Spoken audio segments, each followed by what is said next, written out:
ಈಗ ನಿರ್ದೇಶಕ ಅಂದರೆ ಎಂದರೆ ಹಂಗೆ ನೋಟ್ ಮಾಡ್ತಾ ಹೋಗಿ.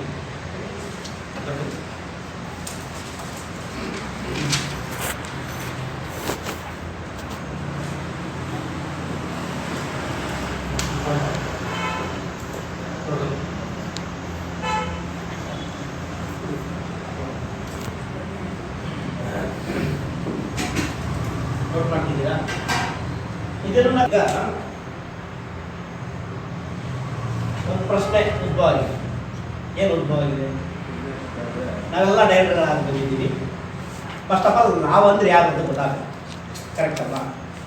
ಈಗ ನಿಮ್ಮ ದೃಷ್ಟಿಕೋನ ಗೌರವ ವಿಪಣ್ ಬೇರೆ ಇರುತ್ತೆ, ಇವ್ರು ಬೇರೆ ಇರುತ್ತೆ, ಇವ್ರು ಬೇರೆ ಬೇರೆ ಇದು ಒಂದು ಚೂರು ನಿಮಗೆ ಬನ್ನಿ ಸರ್. ಲೆಕ್ಚರರ್ ಅಂತ ಹೇಳಿದ್ರಲ್ಲ, ಓಕೆ. ಈಗ ನಿಮ್ಮ ದೃಷ್ಟಿಕೋನ ಬೇರೆ ಇರುತ್ತೆ ಅಲ್ವಾ? ಈಗ ಒಬ್ಬರು ಡೈರೆಕ್ಟರ್ ಅಂದರೆ ಡೈರೆಕ್ಟರ್ ಹಿಂಗೆ ಅಂತ ಒಬ್ರು ಅಂತಾರೆ, ಡೈರೆಕ್ಟರ್ ಹಿಂಗೆ ಅಂತ. ಇಲ್ಲ ಡೈರೆಕ್ಟರ್ ಏನಪ್ಪ ಆ್ಯಕ್ಷನ್ ಕಟ್ ಹೇಳೋದು ದೊಡ್ಡ ಕೆಲಸನ ಅಂತ ತುಂಬ ಈಸಿ ಆಗ್ತದೆ. ನಿಮ್ಮ ದೃಷ್ಟಿಕೋನದಲ್ಲಿ ನೀವು ನಿರ್ದೇಶಕ ಅಂದರೆ ಏನಂತ? ಒಂದು ಸಿನಿಮಾದ ಮೇನ್ ಪಿಲ್ಲರ್, ಒಂದು ಸಿನಿಮಾದ ಮೇನ್ ಪಿಲ್ಲರ್. ಯಾಕೆಂದರೆ ಅವರು ಡೈರೆಕ್ಟರ್ ಅಂದರೆ ಅಷ್ಟು ಏನು ಒಂದು ಸಿನಿಮಾ ಸ್ಟಾರ್ಟಿಂಗಿಂದ ಎಂಡ್ವರೆಗೂ ಅವನೇ ನಿಭಾಯಿಸ್ಬೇಕಿಲ್ಲ. ಸ್ಟಾರ್ಟಿಂಗಿಂದ ಎಂಡ್ವರೆಗೂ ಅಂದರೆ ಸೊ ಒಂದು ಸ್ಕ್ರಿಪ್ಟ್, ಒಂದು ಸ್ಟೋರಿ ಎಳೆಯಿಂದ ಹಿಡಿದು ಆ ಸಿನಿಮಾ ರಿಲೀಸ್ ಆಗೋವರೆಗೂ ಅಷ್ಟು ರೆಸ್ಪಾನ್ಸಿಬಿಲಿಟಿ ಅವರು ಹೀರೋ ಬರ್ತಾರೆ ಆ್ಯಕ್ಟ್ ಮಾಡ್ಬೇಕಾಗ್ತಾರೆ, ಡಿ ಬರ್ತಾರೆ ಪೇಪರ್ ಎಡಿಟ್ ಮಾಡ್ತಾರೆ. ಒಂದು ಸಿನಿಮಾನ ಫಸ್ಟು ಬೇಸಿಕ್ಕಿಂದ ಹಿಡಿದು ಎಂಡ್ವರೆಗೂ ತೊಗೊಂಡವರು ಡೈರೆಕ್ಟ್ ಮಾಡಿ ಅದು ನನಗೆ ನೋಡ್ಕೊಂಡು ಎಷ್ಟು ಆಯ್ತಾ? ನಿಮ್ದು ಅಷ್ಟೇನಾ? ನನ್ನ ಪ್ರಕಾರ ನಿರ್ದೇಶಕರು ಅಂದರೆ ಒಂದು ಟೀಮ್ ಲೀಡರ್.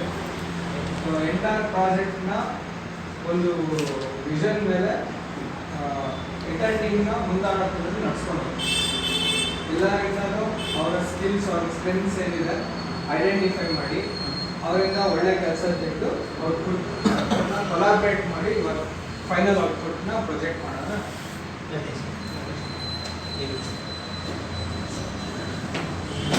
ತಾನು ಕಂಡ ಒಂದು ಕನಸು, ಆ ಕನಸನ್ನು ಅವರು ಒಂದು ಫಸ್ಟ್ ಬಂದು ಒಂದು ಥಾಟ್ಸ್ ಥರ ಒಂದು ಬಂದಿರುತ್ತೆ ಕಲ್ಪನೆಯಿಂದ, ಅದಕ್ಕೊಂದು ರೂಪ ಕೊಟ್ಟು ಒಂದು ಕಂಪ್ಲೀಟಾಗಿ ಒಂದು ಮೂಡದಿಂದ ಹೆಂಗೆ ಈಚೆ ಬರುತ್ತೋ ಹಾಗೆ ಆ ಕಲ್ಪನೆಗೆ ಸ್ಪಷ್ಟವಾಗಿ ಚಿತ್ರಣ ಕೊಟ್ಟು ರೂಪ ಮಾಡಿ ಅವನು ಒಳಗಡೆ ಕಂಡಿರೋದು ವಿಷನ್ನ ಈಚೆ ಬರೋಕ್ಕೆ ಸಾಕಷ್ಟು ಜನಗಳ ಒಂದು ಇದು ಬೇಕಾಗತ್ತೆ, ಟೀಮ್ ಬೇಕಾಗತ್ತೆ. ಆ ಟೀಮಲ್ಲಿ ಎಲ್ಲರೂ ಡೈರೆಕ್ಟರಿಂದ ಹಿಡಿದು ಆರ್ಟಿಸ್ಟ್ ಇದ್ದರು, ಲೊಕೇಶನ್ ಅಂತ ಹೇಳಿದ್ರು 24 ಯೂನಿಟ್ಗಳು ಕರೆಕ್ಟಾಗಿ ಕಟ್ಟಾಕಿ ಒಂದು ನಾಯಕತ್ವ ತಗೊಂಡು ಅವ್ರ ವಿಷನ್ ಏನು ಕಟ್ಕೊಂಡಿದ್ರು ಅಷ್ಟಕ್ಕೆ ತಿಳಿಸೋದು ನಿರ್ದೇಶಕನ ಕೆಲಸ.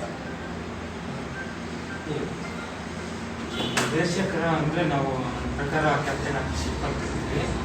ಈ ಒಂದು ಶಿಪ್ಪಲ್ಲಿ ಹೇಗೆ ಎಲ್ಲ ಒಂದು ವಿವಿಧ ಒಂದು ಬೇರೆ ಬೇರೆ ಇರೋ ವಿಭಾಗಗಳಿರುತ್ತೋ ಅದೇ ರೀತಿ ಒಂದು ನಿರ್ದೇಶನದಲ್ಲಿ ಬೇರೆ ಬೇರೆ ಒಂದು ವಿಭಾಗಗಳಿರುತ್ತೆ. ಅವನ್ನೆಲ್ಲ ತಿಳ್ಕೊಂಡು ಎಲ್ಲರನ್ನೂ ಜೊತೆಯಲ್ಲಿ ಕರ್ಕೊಂಡು ಹೋಗೋನು ಒಂದು ನಿರ್ದೇಶಕ. ಪ್ರತಿಯೊಬ್ಬರನ್ನ ಸಾಗಿಸ್ಕೊಂಡು ಹೋಗ್ಬೋದು. ನಿರ್ದೇಶಕ ಅಂದರೆ ಒಂದು ಕಮಾಂಡ್ ಸರ್. ಈಗ ಟೀಮ್ಗೆ ಕಮಾಂಡ್ ಕೊಡ್ತಾ ಟೀಮ್ನ ಮುಂದುವರ್ಸ್ಕೊಳ್ತಾ ಹೋಗೋದು, ತನ್ನಲ್ಲಿರೋ ನಾಲೆಡ್ನ ಯಾವ ರೀತಿ ಒಂದು ಪ್ರೊಜೆಕ್ಷನ್ ಮಾಡಿಕೊಂಡು ಒಂದು ಟೀಮ್ನ ಮುಂದುವರ್ಸ್ಕೊಂಡು ಹೋಗೋದು. ನೀವು ಮೃಗ ಎಲ್ಲಿದ್ರಿ? ನಿರ್ದೇಶಕ ಅಂದರೆ ಒಬ್ಬ ಕ್ಯಾಪ್ಟನ್. ಸೊ ಕ್ಯಾಪ್ಟನ್ ತನ್ನ ಜೊತೆಗಿರುವ ಎಲ್ಲ ಸಹಪಾಠಿಗಳಲ್ಲಿರುವ ಅವರೊಳಗಿರುವ ಜ್ಞಾನವನ್ನು ಹೊರಗೆ ತೆಗೆದು ಎಲ್ಲರೂ ಸೇರಿ ಒಂದು ವರ್ಕ್ ಮಾಡ್ತಾರಲ್ಲ, ಆ ವರ್ಕ್ನ ಸಕ್ಸಸ್ಫುಲ್ ಆಗಿ ಒಂದು ಡೈರೆಕ್ಟರ್ ಒಬ್ಬ ವ್ಯಕ್ತಿ. ನಿರ್ದೇಶಕ ಅಂದರೆ ಒಬ್ಬ ನಾಯಕ, ಒಂದು ಟೀಮಲ್ಲಿ ಒಬ್ಬ ನಾಯಕ ಇದ್ದಕ್ಕೆ ಅವನಿಗೇನು ಬರುತ್ತೋ ಒಂದು ಕಲ್ಪನೆ, ಆ ಕಲ್ಪನೆಗೆ ಅದಕ್ಕೆ ಬೇಕಾಗಿರೋ ಎಲ್ಲ ಜೊತೆನೂ ಸೇರಿಕೊಂಡು ಒಂದು ಸಿನಿಮಾ ಥರ ಮಾಡೋದೇ ನಿರ್ದೇಶಕ. ಒಂದು ವಿಷಯವನ್ನು ಹೇಳಲಿಕ್ಕೆ ಒಂದು ವಿಷಯ ಹೇಳಬೇಕು ಅಂತ ಅನ್ಕೋತಾರಲ್ಲ, ಒಂದು ವಿಷಯವನ್ನು ಚಲನಚಿತ್ರವಾಗಿ ಹೇಳ್ಬೇಕು ಅಂತ ಅನ್ಕೋತಾರಲ್ಲ ಅವನೇ ನಿರ್ದೇಶಕ. ಎಲ್ಲರೂ ಹೇಳಿದ್ದು ನಾಯಕ, ಲೀಡರು, ಸಂಘಟಕ ಎಲ್ಲ ಒಟ್ಟಾರೆ ಅವೆಲ್ಲವೂ ಸರಿ.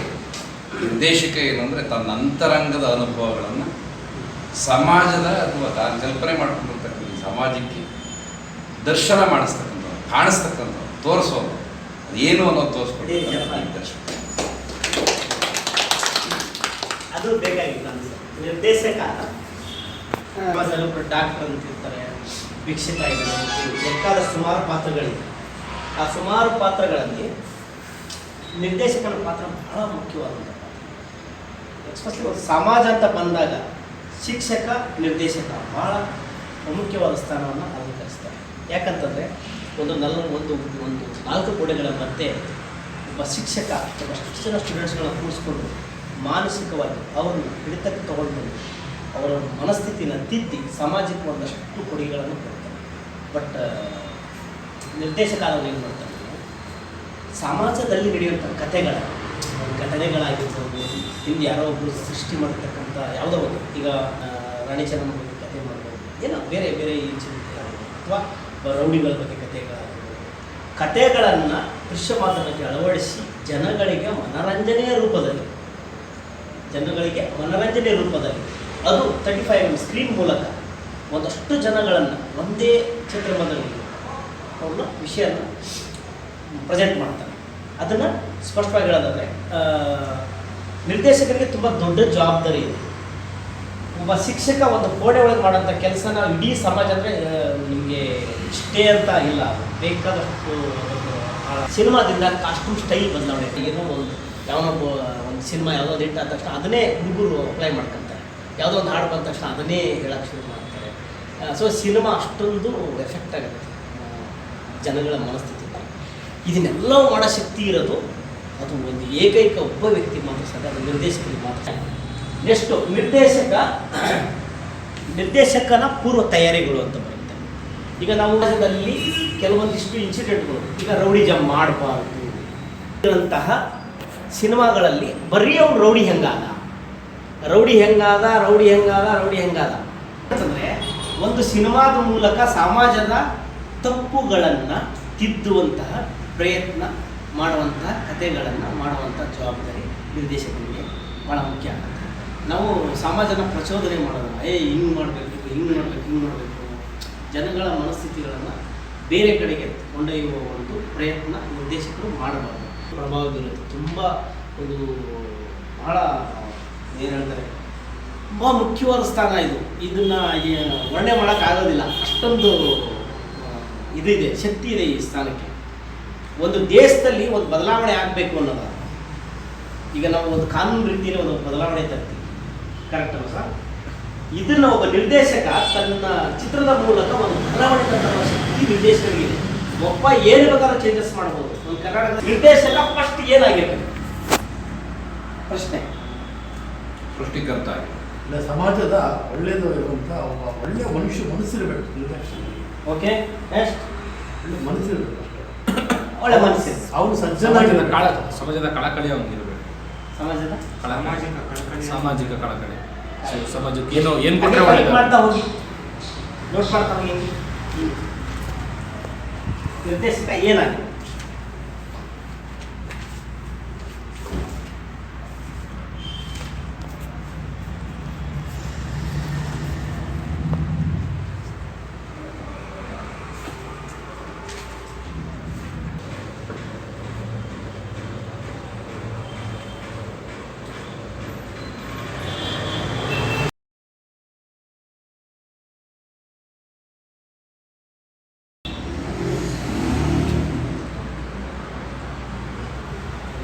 ನೋಟ್ ಮಾಡ್ತಿದ್ದೀರಾ ಸರ್?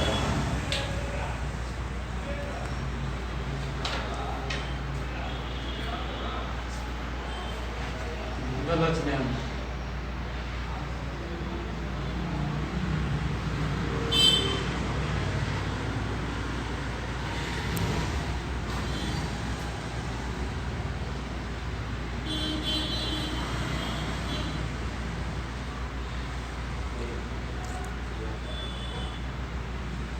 ಒಡನಾಟ ಆಯಿತು.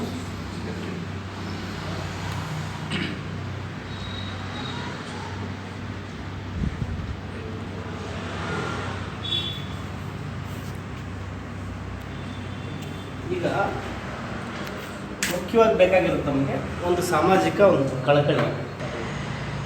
ಒಂದೊಂದು ಸಿನಿಮಾಗಳು ಒಂದೊಂದು ವಿಚಾರಗಳನ್ನು ಎತ್ತಿ ಹಿಡಿತಾರೆ ಸಮಾಜದಲ್ಲಿ.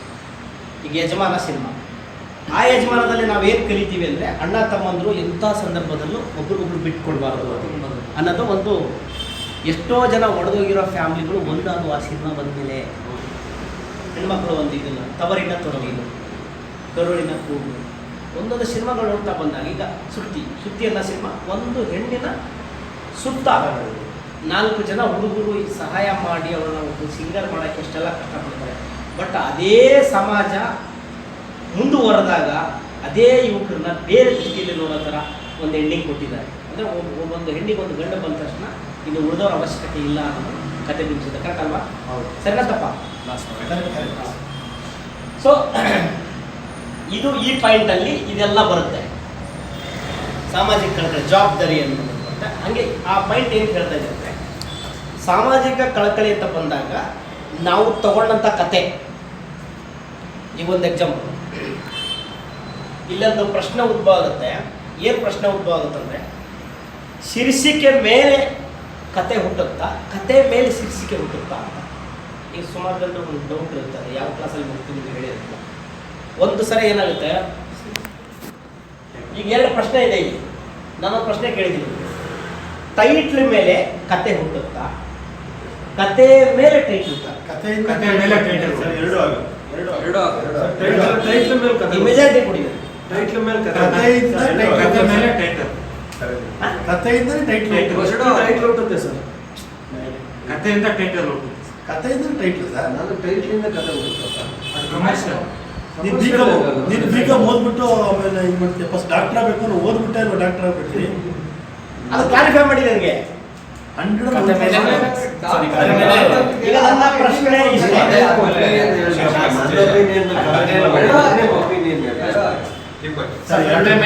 ಅಂತ ನಿಮ್ಗೊಂದು ಫೀಲ್ ಬರುತ್ತೆ.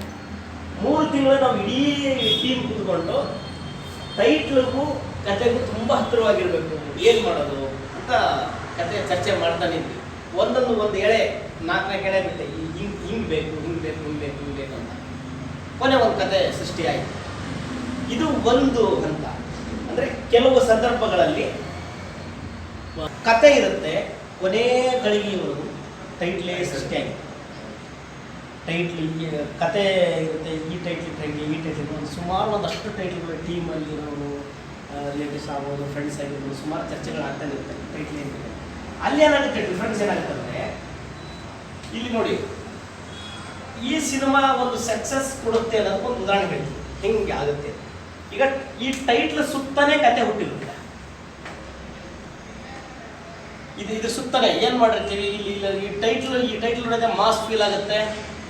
ಇಲ್ಲಿ ವಿಲನ್ ಕ್ರಿಯೇಟ್ ಆಗ್ತಾನೆ, ಹೀರೋ ಕ್ರಿಯೇಟ್ ಆಗ್ತಾನೆ, ಹೀರೋಯಿನ್ ಕ್ರಿಯೇಟ್ ಆಗ್ತಾಳೆ. ಸೊ ಇಲ್ಲಿ ರೌಡಿಸಮ್ ಕ್ರಿಯೇಟ್ ಆಗುತ್ತೆ. ಈ ಲೊಕೇಶನ್ ಈ ಟೈಟ್ಲ್ ಕೇಳುತ್ತೆ ಲೊಕೇಶನ್ಸ್ಗಳು ಸ್ಲಮ್ ಫೀಲ್ ಕೊಡುತ್ತೆ ಆಟೋಮೆಟಿಕ್ಕಾಗಿ. ಸ್ಲಮ್ಮು ಮತ್ತು ಸಿಟಿ ಬ್ಯಾಕ್ಗ್ರೌಂಡ್ ಇರೋಂಥ ಒಂದು ಫೀಲು. ಮತ್ತು ಈಗ ನಿಮ್ಗೆ ದೊಡ್ಡ ಅಂಡರ್ವರ್ಲ್ಡ್ ಸಿನಿಮಾಗಳನ್ನ ನೋಡ್ಕೊಂಡಿಲ್ಲ, ಆ ಥರದ್ದೊಂದು ಡಿಮಾಂಡ್ ಮಾಡುತ್ತೆ. ಈ ಥರ ಬಂದಾಗ ಸುತ್ತಲೂ ಕೂಡ ಇದ್ರ ಮೇಲೆ ವರ್ಕ್ ಮಾಡ್ತಾ ಹೋಗುತ್ತೆ. ಎಲ್ಲದೂ ಕೂಡ ಇದ್ರ ಮೇಲೇ ವರ್ಕ್ ಆಗ್ತಾ ಹೋಗುತ್ತೆ. ಪ್ರತಿಯೊಂದು ಕೂಡ ಕಾಸ್ಟ್ಯೂಮ್ ಆಗಿರ್ಬೋದು, ಇದು ಆಗಿರ್ಬೋದು, ಮೇಕಪ್ ಸೆನ್ಸ್ ಆಗಿರ್ಬೋದು, ಪ್ರತಿಯೊಂದು ಕೂಡ ಇದ್ರ ಮೇಲೆ ಡಿಪೆಂಡ್ ಆಗುತ್ತೆ. ನೋಡಿ ಈ ಒಂದು ಪ್ಯಾಟರ್ನ್ ಮೇಲೆ. ಇನ್ನು ಸ್ಟೋರಿ ವೈಸ್ ಅಂತ ಬಂದಾಗ ಕತೆ ಮೇಲೆ, ಈ ಒಂದು ಕತೆ ಮೇಲೆ ಒಂದು ಊಟಾಕಿದ್ದೀವಿ ಅಂತಂದರೆ ಟೈಟ್ಲ್ ಸೃಷ್ಟಿ ಮಾಡೋಂಥ ಒಂದು ಸಿಚುವೇಶನ್ಸ್ ಬಂತು. ಏನು, ಒಂದು B.Ed ಸ್ಟೂಡೆಂಟು ತುಂಬ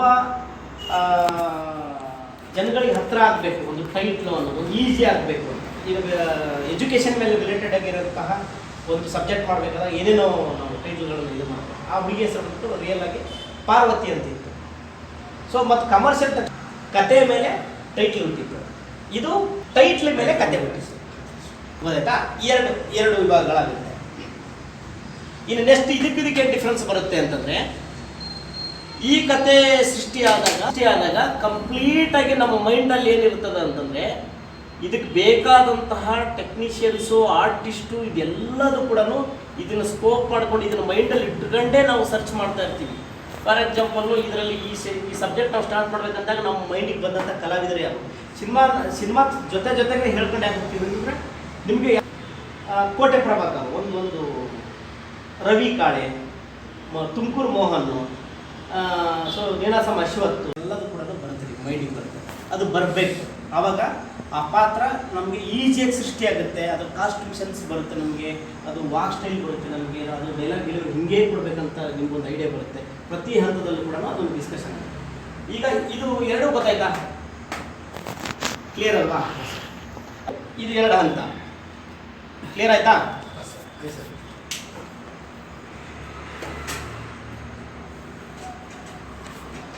ನೆಕ್ಸ್ಟ್ ಕೆಲಸ ಏನು ನಿಮ್ಮ ನಾಲೆಜ್ ಪ್ರಕಾರ? ಬ್ಯಾನರ್, ಆಮೇಲೆ ಟೈಟಲ್, ಶೀರ್ಷಿಕೆ ನೋಂದಾವಣೆ. ಈಗ ಫಿಲ್ಮ್ ಚೇಂಬರ್ ಅಂತ ಐತಲ್ವಾ,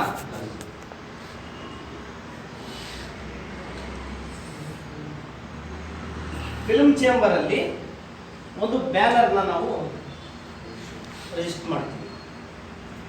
ರಿಜಿಸ್ಟರ್ ಮಾಡೋಕ್ಕೆ ಏನೇನು ಬೇಕು? ಯಾಕಂದರೆ ಯಾವುದೇ ಇನ್ಸ್ಟಿಟ್ಯೂಟಲ್ಲಿ ಯಾವುದೇ ಕ್ಲಾಸಲ್ಲಿ ನನಗೆ ಗೊತ್ತಿದ್ದಾಗ ನಾನು ಫಿಲ್ಮ್ ಸ್ಟೂಡೆಂಟು ಕೂಡ ಇಲ್ಲಿಂದ ಹೋದ ತಕ್ಷಣ ನಮಗೇನು ಗೊತ್ತಾಗುತ್ತೆ, ಏನೂ ಗೊತ್ತಿರೋದಿಲ್ಲ ನಮಗೆ.